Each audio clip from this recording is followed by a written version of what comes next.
اللهم إني أعوذ بك من علم لا ينفع ومن قلب لا يخشع ومن نفس لا تشبع ومن دعوة لا يستجاب لها ربي هب لي حكما والحقني بالصالحين واجعل لي لسان صدق في الآخرين واجعل لي من ورثة جنة النعيم ولا تخزني يوم يبعثون۔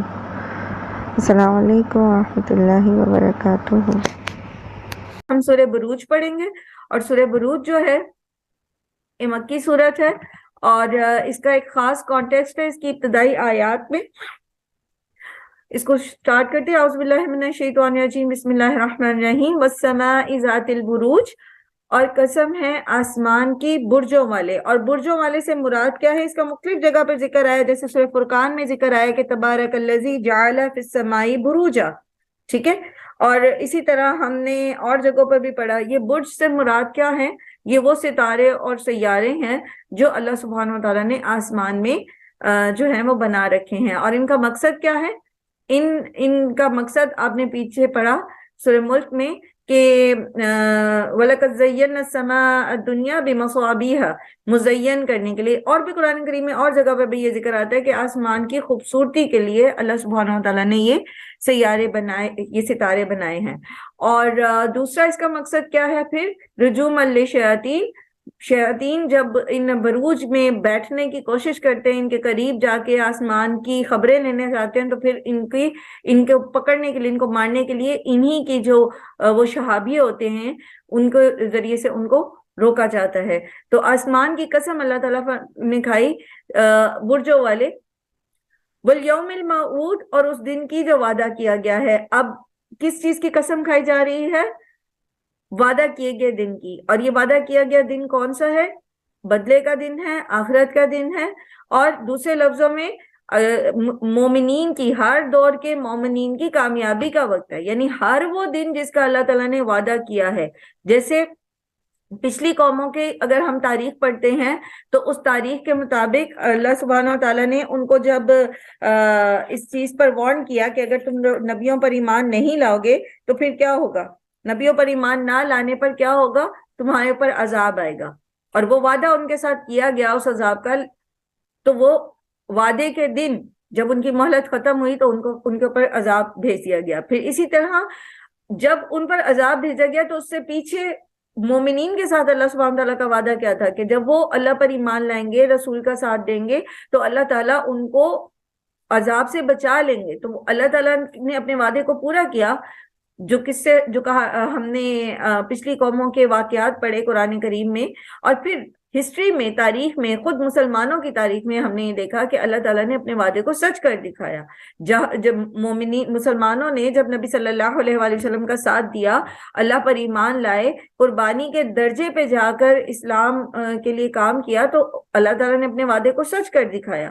تو والیوم الموعود، وعدے کا دن جو ہے وہ اللہ تعالیٰ کے سارے وعدے مراد ہے، خاص طور پر یہاں پر مراد جو ہے وہ قیامت کا دن ہے۔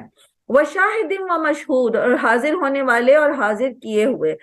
قرآن کریم کی تفاسیر میں سب سے زیادہ اقوال جو ہیں وہ اس بارے میں پائے جاتے ہیں، شاہد اور مشہود پہ، یعنی کون گواہ ہے اور کس پر گواہی دی گئی ہے۔ تقریباً 40 اقوال اس کے بارے میں آتے ہیں۔ تو آپ اس میں مثال کے طور پر میں آپ کو بتاتی ہوں کہ کون کون سے ہو سکتے ہیں۔ جیسے پوری کائنات، اللہ سبحانہ تعالیٰ آپ کو قرآن کریم میں بار بار دعوت دیتے ہیں کہ آپ غور و فکر کرو، ٹھیک ہے؟ غور و فکر کرو، یعنی ایک چیز جو ہے وہ موجود ہے، اس کے اوپر آپ جب اس پہ غور و فکر کریں گے تو آپ اس کے اوپر شاہد بن جائیں گے۔ یعنی مشہود کیا ہو جائے گی؟ پوری کائنات، اور شاہد کون ہو جائیں گے؟ انسان، یعنی انسان اس کے اوپر غور و فکر کرتے ہیں اور پھر گواہی دیتے ہیں، حاضر ہوتے ہیں، اس کے اوپر دیکھتے ہیں۔ اسی طرح آپ دیکھیے کہ قیامت کے دن اس دنیا میں جیسے امت مسلمہ، ابھی ہم نے بات کی کہ اللہ سبحانہ تعالیٰ نے امت مسلمہ کو شاہد بنایا ہے، گواہ بنایا ہے، کس پر؟ اللہ کی دعوت پر، اللہ کی دعوت کو لوگوں پر تک پہنچانے میں۔ تو شاہد اور مشہود کون ہو جائیں گے؟ پھر مشہود ہو جائیں گے وہ تمام لوگ، اور شاہد کون ہو جائے گی؟ امت مسلمہ۔ اسی طرح قیامت کے دن رسول صلی اللہ علیہ وآلہ وسلم کو شاہد کے طور پر جو ہے وہ اٹھایا جائے گا، وہ سب پر گواہی دیں گے۔ پھر اسی طرح امت مسلمہ جو ہیں جب دوسرے رسولوں کی قومیں، جیسے کہا جاتا ہے مثال کے طور پر کہ نوح علیہ السلام جب اپنی قوم کے اوپر گواہی دیں گے، تمام رسول بھی اپنی قوموں پر گواہی دیں گے، تو وہاں شاہد رسول ہو جائیں گے اور ان کی قومیں مشہود ہو جائیں گی۔ تو نوح علیہ السلام جب کہیں گے کہ میں نے ان کو 950 سال دعوت دی، اور سورہ نوح میں انشاءاللہ سبحان اللہ آپ لوگ پڑھ چکے ہیں پہلے، تو اس میں کس طرح کی دعوت تھی ان کی کہ صبح شام، پھر چھپ کے، پھر ظاہر، پھر باواز بلند اعلانیہ بھی، اور اسی طرح دن بھی اور رات بھی، مسلسل 950 سال وہ دعوت دیتے رہے، لیکن ان کی قوم مکر جائے گی، وہ کہیں گے ہمیں تو آپ کا پیغام ہی نہیں پہنچا۔ تو اس وقت پھر امت مسلمہ گواہی دے گی کہ نہیں، نوح علیہ السلام نے اپنا کام کیا تھا۔ اور کیسے گواہی دے گی امت مسلمہ؟ کیونکہ ہمیں قرآن کے ذریعے اللہ سبحانہ وتعالیٰ نے بتا دیا کہ نوح علیہ السلام نے اپنی دعوت 950 سال اس طریقے سے پہنچائی تھی، تو ہم پھر امت مسلمہ وہاں پر شاہد ہوں گے، اور نوح علیہ السلام کی قوم جو ہے وہ مشہود ہوگی۔ پھر اسی طرح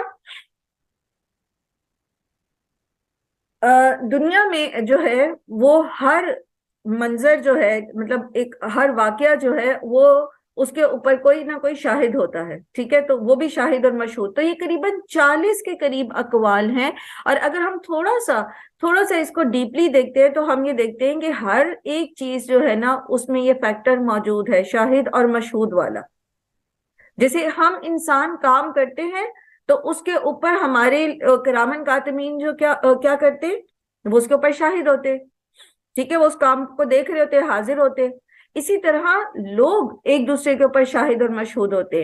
آپ امتحانی کا جو امتحان گاہ ہوتی ہے اس میں بچے پیپر دے رہے ہیں تو اس کے اوپر ایک انویجیلیٹر ہوتا ہے، ٹھیک ہے، وہ شاہد ہوتا ہے، اور وہ بچے جو ہیں وہ جو کام کر رہے ہیں وہ مشہود ہے۔ اسی طرح آپ کسی فیکٹری میں جاتے ہیں، ورکر کام کرتے ہیں، تو جو سپروائزر ہوتا ہے وہ شاہد ہوتا ہے، اور جو ورکر ہوتے ہیں وہ مشہود ہوتے ہیں۔ تو پوری کائنات ہی بیسیکلی اس فلسفی کے اوپر ہے، شاہد اور مشہود کے اوپر، ٹھیک۔ تو اللہ سبحانہ تعالیٰ نے ان کی قسم کھائی۔ اب یہاں پر کس واقعے کے اوپر قسم کھائی گئی ہے؟ قتل اصحاب الاخدود، مارے گئے خندقوں والے، یعنی سخت لعنت۔ قتل بیسیکلی میں نے جیسے آپ کو پہلے بھی عرض کیا تھا کہ ایک جیسچر ہے لعنت کا، مطلب شدید قسم کی لعنت اور نفرت کا اظہار، کہ مارے گئے خندقوں والے،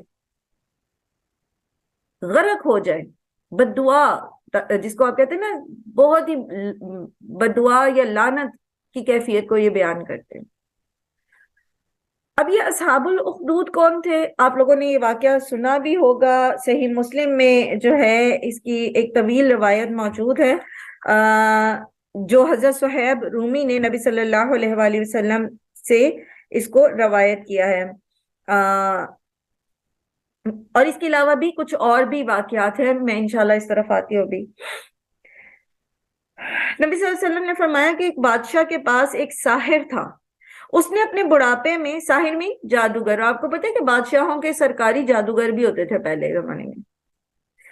اس نے اپنے بڑھاپے میں بادشاہ سے کہا کہ کوئی لڑکا ایسا معمور کر دے جو مجھ سے یہ سحر سیکھ لے۔ بادشاہ نے ایک لڑکے کو مقرر کیا، مگر وہ لڑکا ساحر کے پاس آتے جاتے ایک راہب سے بھی، جو غالباً ظاہر حضرت عیسیٰ کے پیروکاروں میں سے ہوگا، اس سے ملنے لگا اور اس کی باتوں سے متاثر ہو کر ایمان لے آیا، حتیٰ کہ اس کی تربیت سے صاحب کرامت ہو گیا اور اندھوں کو بینا اور کوڑیوں کو تندرست کرنے لگا۔ بادشاہ کو جب یہ معلوم ہوا کہ یہ لڑکا توحید پر ایمان لے آیا ہے تو اس نے پہلے تو راہب کو قتل کیا، پھر اس لڑکے کو قتل کرنا چاہا، مگر کوئی ہتھیار اور کوئی حربہ اس پر کارگر نہ ہوا۔ آخر کار لڑکے نے کہا کہ اگر تو مجھے قتل کرنا چاہتا ہے تو مجمع عام میں بِاسْمِ رب الغلام پر، یعنی اس لڑکے کے رب کے نام پر یہ کہہ کر تو مجھے تیر مار تو میں مر جاؤں گا۔ اچھا، ایک اور روایت میں اس کی تفصیل بھی آتی ہے جس میں یہ ہے کہ پہلے اس کو جو ہے وہ پتھر باندھ کے پانی میں ڈبونے کی کوشش کی گئی، وہ وہاں پہ بھی نہیں ڈوب کے مرا وہ لڑکا، پھر اس سے پہاڑ سے گرا کے مارنے کی کوشش کی، وہاں پہ بھی نہیں مرا۔ تو پھر تیسری اٹیمپٹ جو ہے وہ اس میں اس نے کہا کہ اگر تم مجھے مارنا چاہتا ہے تو اس طرح تیر پر یہ کہہ کر کہ اس لڑکے کے رب کے نام سے، تو پھر تم مجھے تیر مارے گا تو میں مر جاؤں گا۔ لیکن اس پر اس لڑکے نے ایک شرط رکھی تھی، اور وہ یہ کہ یہ کام جو ہے مجمع عام میں کیا جائے گا، یعنی سارے لوگوں کو، بستی کے لوگوں کو اکٹھا کیا جائے اور ان کے سامنے پھر یہ تیر مارا جائے بآواز بلند یہ کہہ کر. ٹھیک.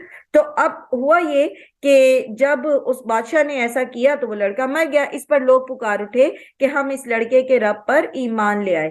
تو بادشاہ جو تھا وہ بت پرست تھا. اس کے ساتھیوں نے اس سے یہ کہا کہ یہ تو وہی کچھ ہو گیا جس سے تم بچنا چاہتے تھے، یعنی ایک لڑکے کی توحید سے تم خائف تھے اور یہاں پوری قوم ہی توحید پر ایمان لے آئی.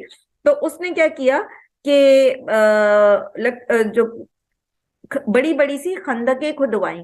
خندق کہتے ہیں ٹرنچ کو، گہرے گھڑے بڑے بڑے سے کھدوائے اور اس کے اندر آگ بھروائی. اور پھر جس جس نے ایمان جو ہے وہ وہاں پر لوگوں کو گروہ کے گروہ حاضر کیا جاتا، اور اس پر جو لوگ بیٹھے تھے جن کا یہاں ذکر آ رہا ہے النار ذات الوقود اذ ہم علیہا قعود، جب وہ اس پر بیٹھے ہوئے تھے، یعنی آگ پر باقاعدہ بادشاہ کے کارندے بیٹھے ہوئے تھے. اور وہ جب لوگ گروہ در گروہ مومن وہاں لائے جاتے، وہ لوگ جنہوں نے کیا کہا تھا کہ ہم اللہ پر ایمان لے آئے، بادشاہ کے کفر اور شرک سے انہوں نے انکار کیا تھا، تو ان کو گروہ در گروہ وہاں لایا جاتا، لا کے ان سے کہا جاتا کہ تم ایمان چھوڑ دو تو تمہیں اس آگ میں نہیں پھینکا جائے گا، اور اگر تم اللہ پر ایمان رکھو گے تو تمہیں اس آگ میں پھینک دیا جائے گا. تو انہوں نے ہزاروں کی تعداد میں لوگوں کو اس آگ میں پھینکا. وَهُمْ عَلَى مَا يَفْعَلُونَ بِالْمُؤْمِنِينَ شُهُودٌ، اور وہ اوپر اس کے کہ جو وہ مومنوں کے ساتھ کر رہے تھے گواہ تھے. ٹھیک ہے. تو یہ روایت جو ہے اسی میں پھر وہ بھی آتا ہے، وہ عورت جس کی گود میں ایک بچہ تھا، اور اس ماں نے اپنے لیے تو نہیں لیکن بچے کے لیے سوچا آگ میں کودنے سے پہلے، تو اس بچے نے کیا کہا تھا کہ ماں تو اس میں بے خطر کود جا.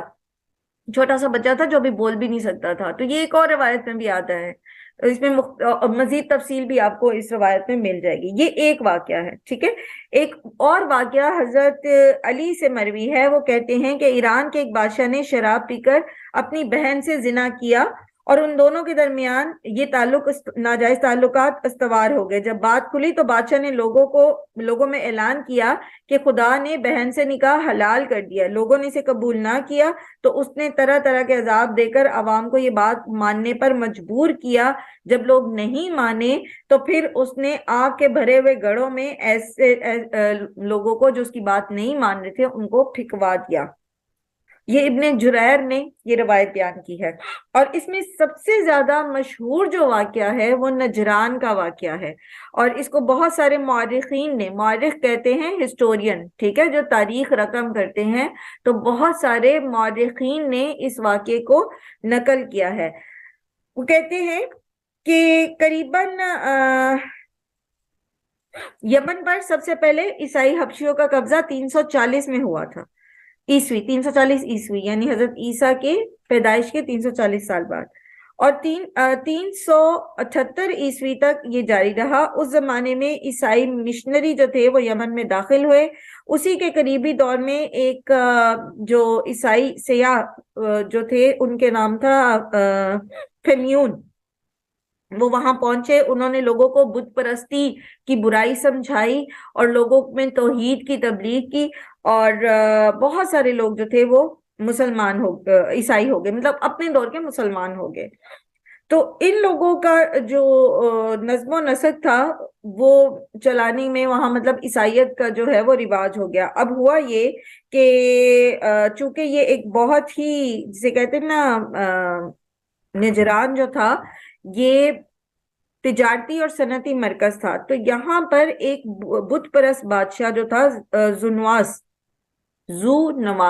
ٹھیک ہے، زو نواس نے اس پر حملہ کیا، اور یہاں پر پھر اس نے قبضہ کرنے کے بعد حملہ کر کے قبضہ کیا. قبضہ کرنے کے بعد اس نے جو بشپ تھا اس کو قتل کیا، یعنی جو عالم سمجھ لیجیے جو سرکاری مذہبی وزیر تھا اس کو قتل کر دیا، اور اس کے ساتھ ساتھ اس کی بیوی کے سامنے اس کی 2 بیٹیوں کو قتل کیا. اور اس کی بیوی کو، اب ذرا سنیے گا، یہ ہسٹری میں یہ چیزیں لکھی ہوئی ہیں، اس کی بیوی کو یعنی بشپ کی بیوی کو جو مسلمان تھی، مومنہ تھی، اس کو اس کی بیٹیوں کا خون پینے پر مجبور کیا، اور پھر بعد میں اس کو بھی قتل کر دیا. اور جو پہلے علماء تھے ان میں جو سب سے بڑا ان کا جو بشپ تھا پال، اس کی ہڈیاں نکال کر جلائی، مطلب جو قبر میں پڑی ہوئی تھی ان کو بھی نکال کے لوگوں کے سامنے اس کو بھی جلایا، اور پھر آگ سے بڑے بھرے ہوئے گڑھوں کے اندر عورتوں، مرد اور بچے اور بوڑھے، پادری، راہب، سب کو پھنکوا دیا۔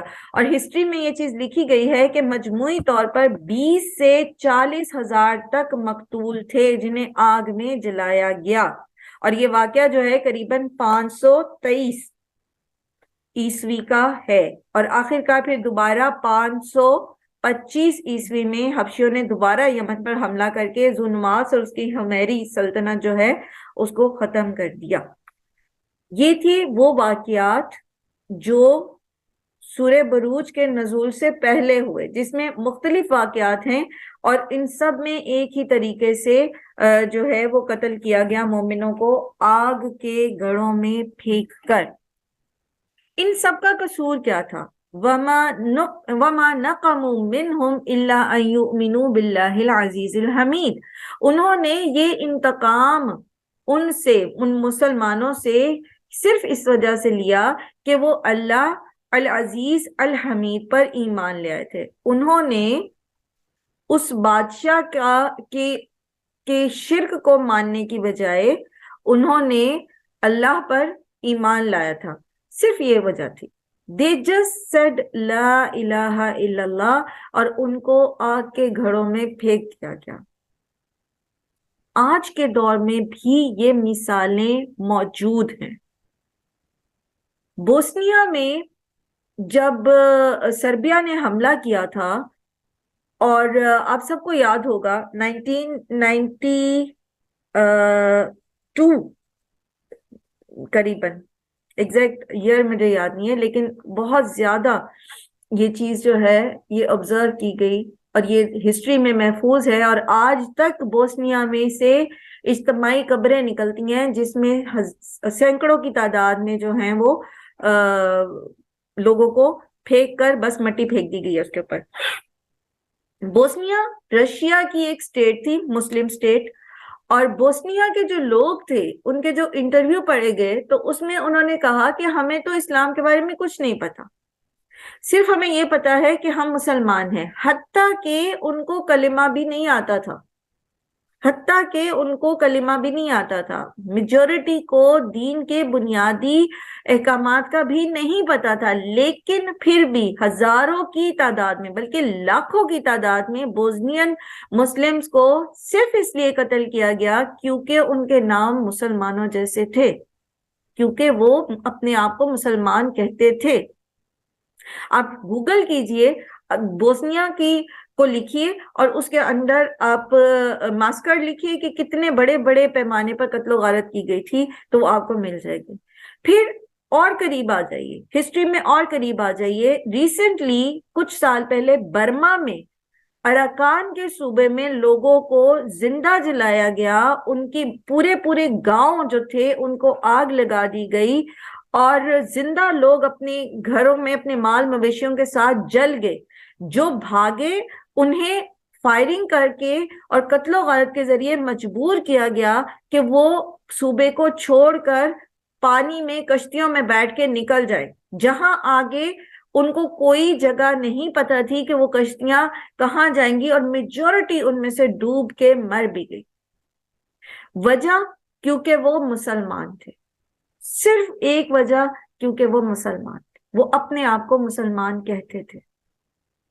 اسی طرح آپ کے آج کے چائنا میں جو سنکیانگ صوبہ ہے، اس میں چائنیز گورنمنٹ کی طرف سے ان پر پابندی ہے کہ نہ تو وہ مسلمانوں جیسے نام رکھ سکتے ہیں، نہ وہ کلمہ پڑھ سکتے ہیں، نہ وہ السلام علیکم کہہ سکتے ہیں، نہ وہ سبحان اللہ، الحمدللہ، اللہ اکبر جیسے الفاظ بول سکتے ہیں۔ جو ایسے الفاظ اپنی ڈیلی روٹین میں بول دیتا ہے اس کو پولیس پکڑ لیتی ہے۔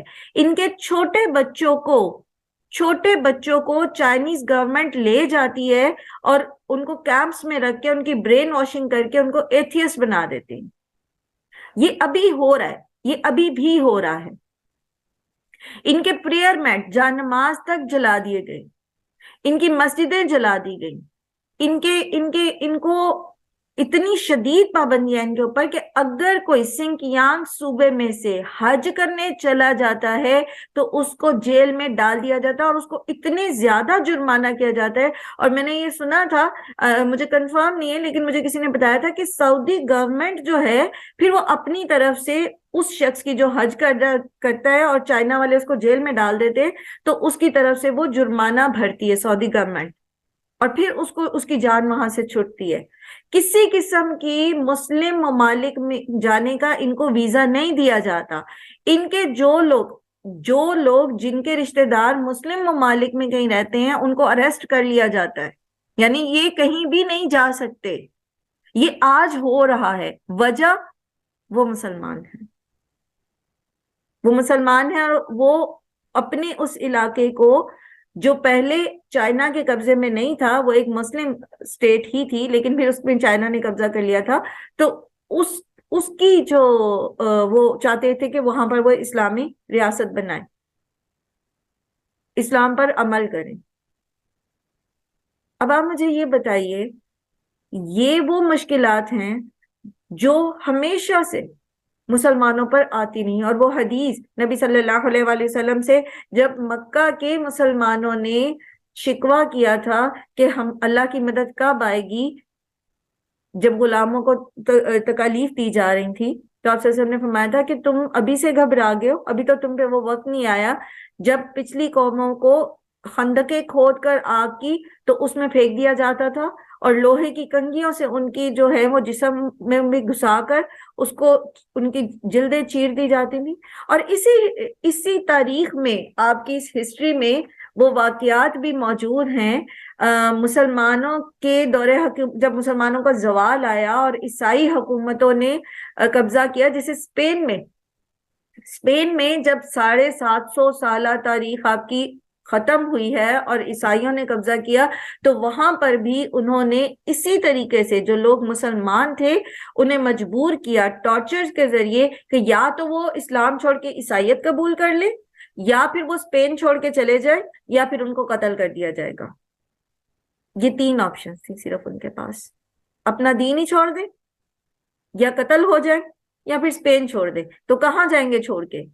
آپ کو کوئی کہے آپ اپنا گھر بار مال اسباب یہاں چھوڑے اور نکل جائیں پاکستان سے، کہاں جائیں گے؟ کہاں جائیں گے؟ ہم میں سے کون ہے جس کو جو ہے کوئی دوسرا ملک سیاسی پناہ دے دے؟ ہے ہمارے پاس اتنے ریسورسز؟ تو عام لوگوں کے پاس تو کبھی بھی ریسورسز نہیں ہوتے تھے. اب آپ مجھے ایک بات بتائیے ایمانداری سے، ہم جو اپنے گھروں میں بیٹھے ہوئے اس وقت، ہمیں کیا مصیبت ہے کہ ہم اپنے دین پہ عمل نہیں کرتے؟ اور وہ لوگ جو جانے دے بیٹھے صرف اس لیے کہ وہ اللہ پر ایمان رکھتے تھے، وہ اللہ کا حکم ماننا چاہتے تھے، وہ اللہ کی فرما برداری کرنا چاہتے تھے، جنت ان کو ملے گی ہمیں ملے گی. ہماری کیا کوششیں ہیں؟ بندہ کبھی ایمانداری سے سوچے تو صحیح نا، کبھی ایمانداری سے سوچیں.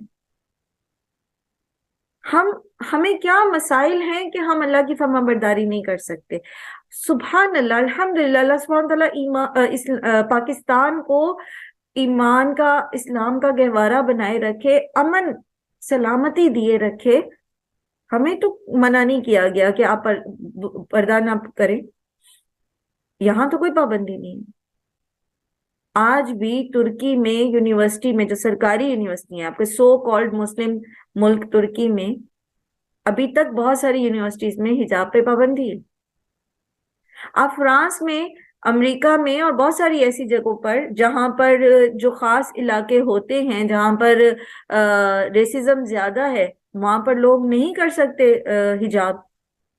بچیاں یونیورسٹی میں بلی کرتے ہیں، ان کو ان کے حجاب کھینچ لیتے، مارتے ہیں پکڑ کے، اسٹوڈنٹس آپس میں لڑ پڑتے ہیں. ایسے بہت سارے واقعات ہوئے. ہمیں کیا مجبوری ہے کہ ہم ایک ایسی جگہ پہ رہتے ہوئے جہاں اللہ سبحانہ تعالیٰ نے ہمیں امن دیا ہے، جہاں اللہ ہم پہ رحم کرے، فتنے ابھی اتنے نہیں بڑھے، اللہ تعالیٰ ہماری نسلوں کو اپنی پناہ میں رکھیں، ہم محض اپنی خواہش نفس کی پوجا میں لگے ہوئے ہیں. کتنی ذرا مجھے اندازن بتائیے گا نا ہماری مسجدیں آباد ہیں, کتنی مسجدیں آباد ہیں. مسجدیں بنا تو بہت لیتے ہیں ہم, وہ اقبال کہتے ہیں نا, مسجد تو بنا دی شب بھر میں ایمان کی حرارت والوں نے, من اپنا پرانا پاپی ہے برسوں سے نمازی بن نہ سکا. کتنی آبادی ہے مسجدوں میں. ابھی رمضان آئے گا نا تو شروع کے 1 2 3 تراویاں دیکھنے والی ہوں گی, مسجدوں سے باہر تک رش ہوگا. اٹ مینس کہ اتنی آبادی ہے جو مسجدوں میں جا کے نماز پڑھ سکتی ہے. لیکن روٹین میں عشاء کی نماز میں کتنے لوگ ہوتے ہیں؟ چلے دن میں ظہر اثر مغرب آپ کہہ سکتے ہیں جی دفتروں میں گئے ہوتے ہیں, وہاں پڑھ لیتے ہیں. فجر اور عشاء میں کتنے ہوتے ہیں مسجدوں میں؟ دیکھیں جا کے انڈیا میں بہت ساری اسٹیٹس ایسی ہیں جہاں مسلمانوں کو مساجد میں نہیں جانے دیا جاتا. انہیں خطرہ ہی ہوتا ہے کہ ہم مسجد چلے گئے تو شاید پیچھے سے ہندو بلوائی جو ہے وہ حملہ نہ کر دیں. ابھی بھی بہت ساری جگہ ایسی ہیں. ہمیں کیا تکلیف ہے؟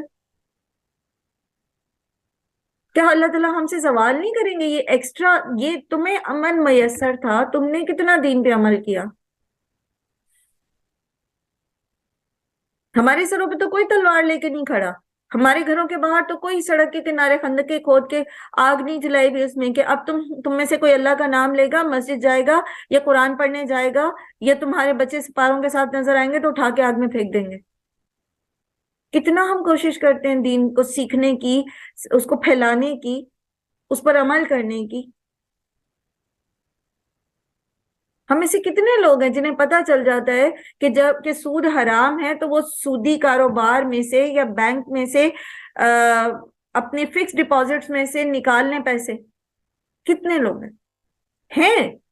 یہ نہیں میں کہہ رہی کہ ہیں ہی نہیں, سبحان اللہ, ایسے لوگ موجود ہیں سبحان اللہ کہ باہر کے ممالک میں رہتے ہوئے جب ان کے پیسوں کے اوپر جب وہ ایک ایسے جگہ پیدا ہوئے اور پھر وہ ایسے وہی مسلمان بھی ہو گئے, اب وہ ظاہر ہے ان کے پاس تو کسی اور ملک کی نیشنلٹی نہیں ہے, اور آج کے دور میں تو مسلم ممالک بھی امت مسلمہ ہونے کی بجائے اپنے اپنے ملک کے وہ جھنڈے گاڑے بیٹھے ہیں, تو ان کو تو وہ سیاسی پناہ بھی نہیں ملتی, ان کے لیے تو کوئی انصار بھی نہیں بنتا, تو انہوں نے تو وہیں رہنا ہے, ان کی تو مجبوری ہے.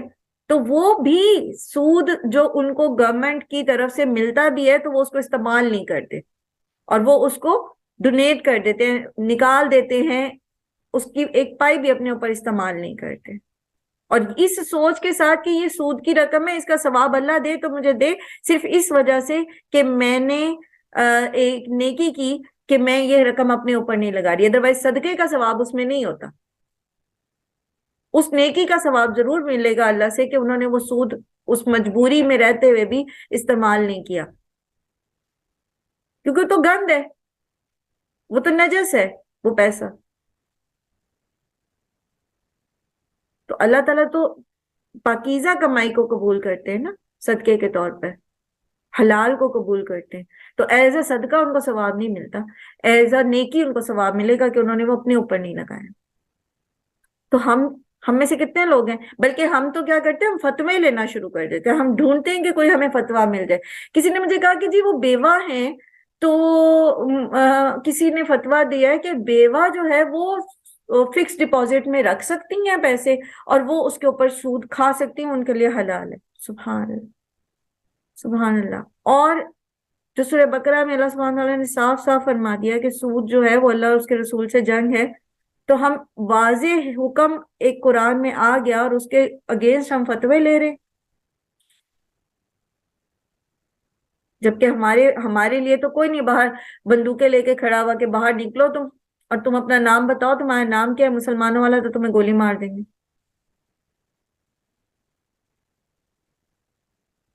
سورہ قریش میں اللہ تعالیٰ نے اس کی یہ احسان یاد کرا کے نا قریش وہ کہ اللہ تعالیٰ نے ان کو خوف میں امن دیا.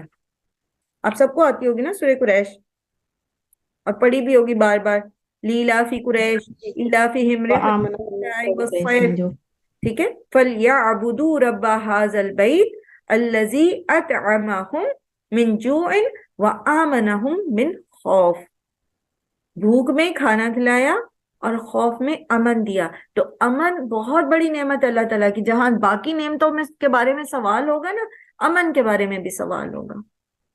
فَلْيَعْبُدُوا رَبَّ هَٰذَا الْبَيْتِ، تمہیں امن دیا ہے تو تمہیں چاہیے کہ اب اس گھر کے رب کی عبادت کرو.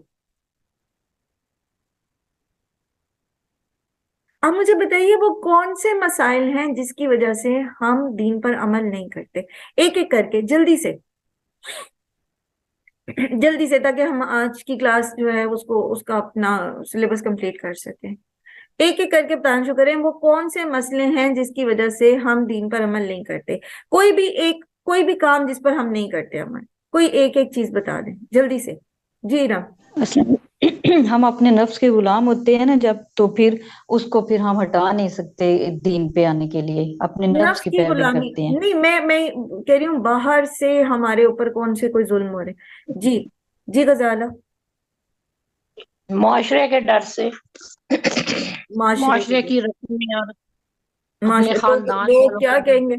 لوگ کیا کہیں گے اگر ہم آسان کر دیں؟ کیونکہ معاشرے میں سے بھی لوگ اٹھ کے ہمیں مارنے تو نہیں آئیں گے.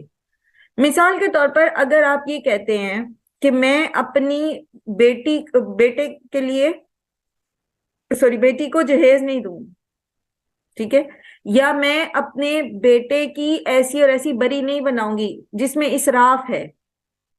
ہاں جو کام آنے کی چیز ہے، زیور سونا جو ہے وہ کام آئے گا بعد میں، باقی تو کپڑے اور چیزوں پہ اتنے پیسے لگانے میں بے شک آپ تحفہ دیتے ہیں دلہن کو، لیکن کتنی بچیاں ہیں جو بری کے کپڑے یا جہیز کے سمجھ لیجئے کہ وہ ان کا حق ادا کرتی ہیں. وہ ہزاروں کے جوڑوں کو پہنتی ہیں اتنی دفعہ کہ وہ ہزاروں روپے پورے ہو جائیں. نہیں پہنتی. میرا مطلب آنکھوں دیکھی چیزیں ہیں یہ کہ لوگ نہیں پہنتے، فیشن بدل جاتا ہے. اور وہ پڑے نہ وہ کسی کو دیتی ہیں، دل اتنے بڑے ہوتے ہیں کہ وہ ہزاروں روپے کے جوڑے کسی کو دے دیں اور نہ وہ خود پہنتی ہیں. تو اگر آپ کہہ دیں گے نا کہ میں نہیں بناؤں گی تو کیا کریں گے لوگ؟ آپ کے گھروں پہ آگے پتھراؤ شروع کر دیں گے. اگر آپ کہیں نہیں میں نے اپنے بیٹے کی یا بیٹی کی شادی سادگی سے کرنی ہے، سادگی مطلب سادگی، مسجد میں نکاح کرنا ہے اور جو جائز طریقہ ہے جو سادگی سے، وہ میں نے اس کی رخصتی کرنی ہے یا اس کا ولیمہ کرنا ہے، کیا لوگ آپ کے گھر پہ آ کے پتھراؤ شروع کر دیں گے؟ آپ کے گھر کو گھیر کے خدا نہ خواستہ کوئی آگ شگ لگا دیں گے؟ کیا ہوگا؟ کیا ہوگا بتائیے؟ صرف باتیں بنائیں گے. باتیں کریں گے نا. ہمارے لیے سب سے بڑا ظلم یہ ہے کہ لوگ باتیں بنائیں گے. دوسرا ایک اور ظلم بھی ہو سکتا ہے کہ اگر آپ ایسی باتیں کریں گے تو لوگ آپ کے بچوں سے رشتہ ہی نہیں کریں گے. لیکن آپ مجھے یہ بتائیے کیا یہ لوگوں کے اختیار میں ہے؟ بچے کی شادی کیا لوگوں کے اختیار میں ہے؟ جی شکیلہ آپ نے مائک آن کیا. جی السلام علیکم. وعلیکم السلام. میرے خیال میں ایسا تو کچھ نہیں ہوتا، نہ لوگ کچھ کر سکتے ہیں. اصل میں کمزوری ہمارے اپنے اندر ہے، ہمارا اپنا ایمان کمزور ہے، اس لیے ہم لوگ لوگوں کا بہانہ لیتے ہیں بس. ورنہ کرنا چاہے تو ہم لوگ کر سکتے ہیں سب کچھ، کیونکہ ہمارے معاشرے میں کوئی اتنی سختی تو نہیں ہے.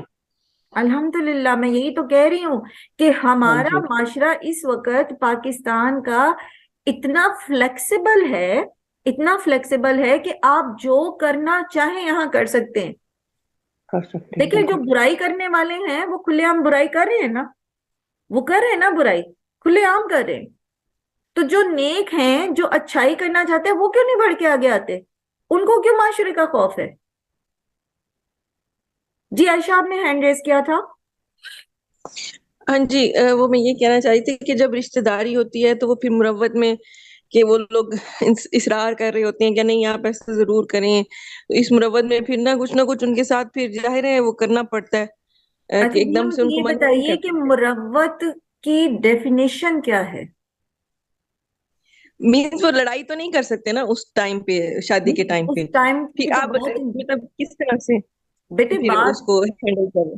بات یہ ہو رہی ہے، ایک تو یہ نا کہ آپ نے پہلے رضامندی کر لی، آپ نے ایک ایسی جگہ رشتہ کر لیا یا اپنے رشتہ داروں میں کہیں ایسے رشتہ کر لیا اور آپ ان کی ہر بات مانتے جا رہے ہیں اور ایٹ 11th آور جب شادی کی تاریخ بھی فکس ہو گئی، جب سب کچھ ہو گیا، تو اب آپ کہتے ہیں جی ہم نے یہ نہیں کرنا وہ نہیں کرنا. تو یہ تو آپ کی مس مینجمنٹ اور پلاننگ کی خرابی ہے نا. آپ کو تو ڈے ون سے چوائس ہی ان لوگوں کی کرنی ہے جو آپ کی اس شرط کے اوپر پورا اتریں گے، یا آپ ان کو قائل کریں.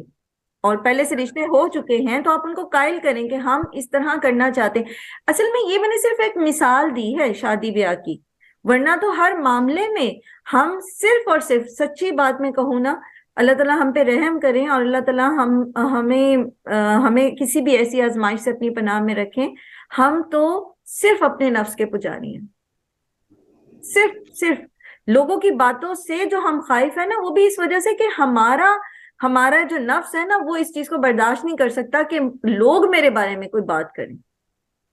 ادروائز آپ تو ایکسکیوز می سوری، جی آپ تو یہ بات کر رہے ہیں نا، خالی ہم لوگ شادی بیاہ کی بات کر رہے ہیں تو، لیکن آج کل کوئی فوتگی ہو جائے گھر میں تو اس کا بھی ارینجمنٹ میرے خیال میں شادی سے بھی زیادہ ہوتا ہے، میں صرف وہی اسی تو ڈر سے کہ لوگ کیا کہیں گے.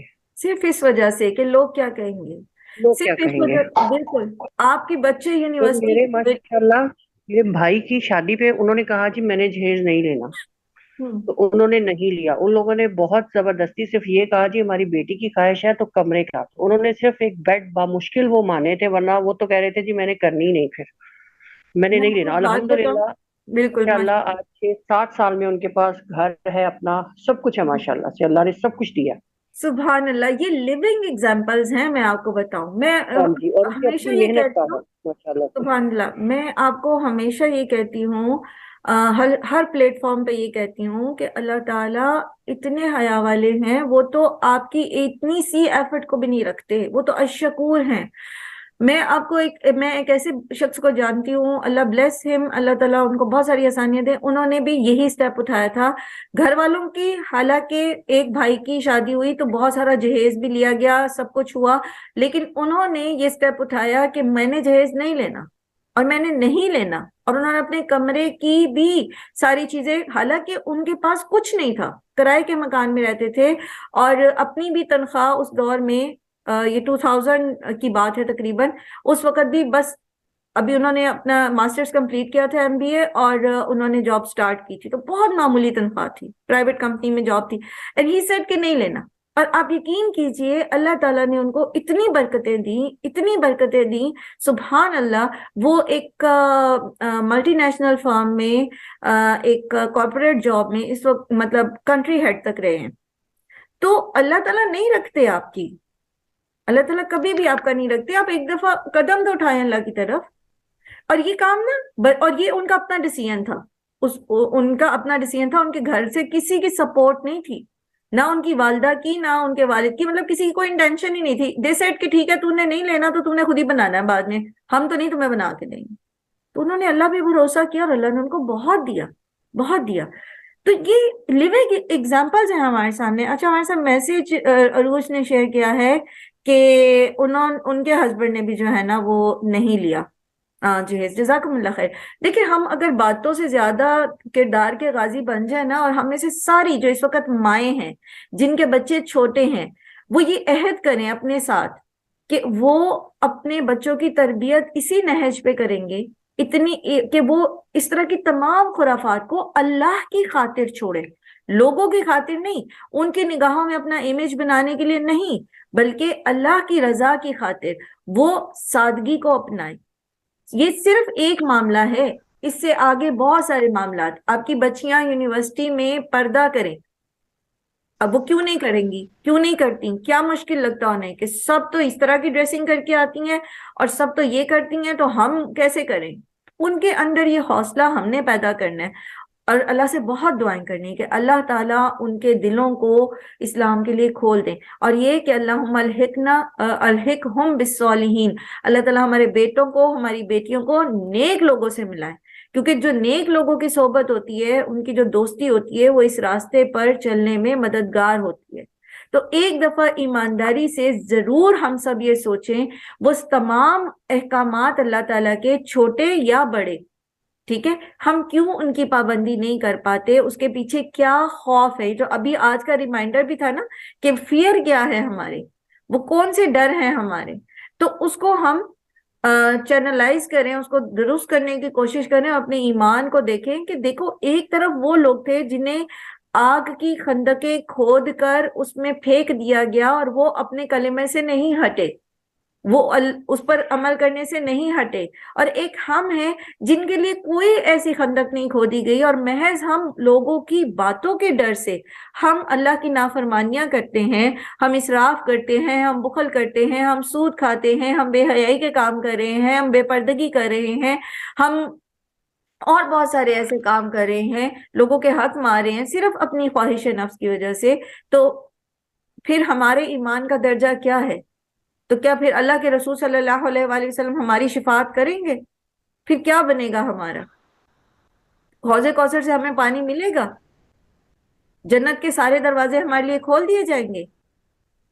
اللہ تعالیٰ ہم پہ رحم کریں. ہم اللہ سے بار بار یہی دعا کرتے ہیں کہ اللہ سبحانہ تعالیٰ بہت غفور الرحیم ہے، اور اللہ سبحانہ تعالیٰ ہمیں وہ حکمتیں عطا کریں، کیونکہ حکمت جو ہے وہ ایک ایسی بلیسنگ ہے، ایک ایسی نعمت ہے جو اللہ سبحانہ تعالیٰ اسی کو دیتے ہیں جس کے لیے وہ بہتری چاہتے ہیں، اور جس کو حکمت مل جاتی ہے نا اس کو خیر کثیر مل جاتی ہے. وَمَن يُؤْتَ الْحِكْمَةَ فَقَدْ أُوتِيَ خَيْرًا كَثِيرًا. تو یہ خیر کثیر یہی ہوتی ہے کہ پھر اس کو دین پر عمل کرنے کی حکمت آ جاتی ہے. اللہ تعالیٰ ہمیں توفیق دے. اس چیز کو جب تک ہم خود قدم نہیں اٹھائیں گے نا، جب تک ہم خود قدم نہیں اٹھائیں گے تو ہم معاشرے کے خوف یا لوگوں کی باتیں یا رشتہ داروں کی باتیں یا وٹ ایور جو کچھ بھی ہے اس کی وجہ سے ہم کبھی بھی اصلاح میں آگے نہیں بڑھ سکیں گے. اور آپ خود مثالیں بنیں، ہم خود وہ شجر سایہ دار بن جائیں جو لوگوں کو سایہ دیں. ڈاکٹر اسرار کا ایک دفعہ انٹرویو میں نے سنا تھا، اور آپ لوگوں کے ساتھ میں نے اس کو شیئر بھی کیا تھا کہ کس طرح انہوں نے اپنی بیٹی کی جب انہوں نے شادی کرنی تھی، ٹھیک ہے جب آپ بیٹے کی شادی کرتے ہیں نا تو آپ کہتے ہیں کہ میں جہیز نہیں لوں گا، تو دیٹ از کمپیریٹیولی ایزی. لوگ کہیں گے ٹھیک ہے جی یہ بہت اچھے ہیں، دیکھیں انہوں نے جہیز نہیں لینا، وہ اپنی بیٹی کی شادی آپ کے بیٹے سے کرنے کے لیے تیار ہو جائے. لیکن ڈاکٹر اسرار صاحب نے جب ان کی بیٹی کی باری آئی شادی کرنے کی تو انہوں نے کہا کہ میں اپنی بیٹی کو جہیز نہیں دوں گا، میں اس کی شادی پہ بارات کھانا نہیں کھلاؤں گا، میں مسجد میں نکاح پڑھواؤں گا، تو جس نے کرنی ہے میری بیٹی سے شادی کرے، نہیں کرنی تو نہ سے. ان کے بیٹے جو تھے وہ اپنے باپ سے ریکویسٹ کرتے تھے کہ ابا ہمارے پاس ہے، ہم دے سکتے ہیں، پھر آپ ایسی شرائط کیوں لگاتے؟ تو یقین کیجئے وہ کہتے ڈاکٹر صاحب کہ بہت سارے لوگ مطلب پیچھے ہٹ گئے، جو پہلے چونکہ وہ ایک ویل نون پرسنالٹی تھے اور لوگ چاہتے بھی ہوں گے ان سے رشتہ داری کرنا، لیکن بہت سارے لوگ پیچھے ہٹ گئے. لیکن پھر ہوا کیا کہ ایک دن وہ کہتے ہیں کہ ہمارے گھر کے باہر اسی طرح ایک بڑی سی گاڑی آ کے رکی، اور انہوں نے آ کے یہ بات کی، بیٹی کے رشتے کی بات کی. انہوں نے کہا کہ آپ کو میری شرائط پتہ ہے؟ انہوں نے کہا آپ کی شرائط سن کے تو آئے ہیں.